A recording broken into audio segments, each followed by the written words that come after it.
बेटी विवाह सुनाने जा रही हूँ। अच्छा लगे तो लाइक कमेंट जरूर आप लोग करिएगा। राधे राधे, जय श्री कृष्णा। बाबा के बिछोड़वा हो घन फूलवरिया, बाबा के बिछोड़वा हो घन फूलवरिया, अरे मृगवा चरेला धीरा तेरे ललनवा, अरे मृगवा चरेला धीरा तेरे ललनवा, सुतल बायगी जागल मोरे बाबा, सुतल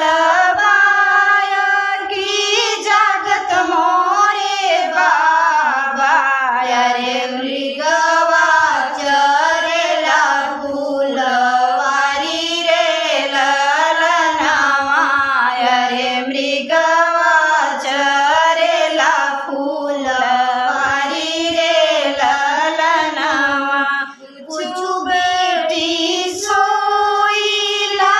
कुछु बेटी जागीला, कुछु बेटी सोईला कुछु बेटी जागीला, कुछु रे दहे जवाक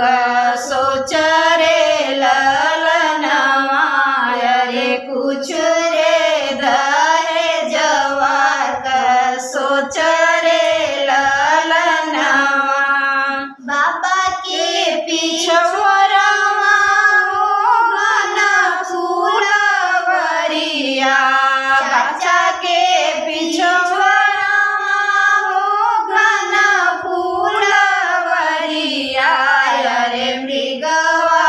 चरेला धीरा तरे ललनवा, अरे मृगवा चरेला धीरा तरे ललनवा, सुतल बायगी जागल मोरे चाचा, सुतल बायगी जागत मोरे चाचा, अरे मृगवा चरेला फूलवारी रे ललनवा, अरे मृगवा चरेला फूलवारी रे ललनवा, कुछु बेटी सोईला कुछ बेटी जागीला, कुछु बेटी सोईला कुछु बेटी जागीला, कुछु रे बरतिया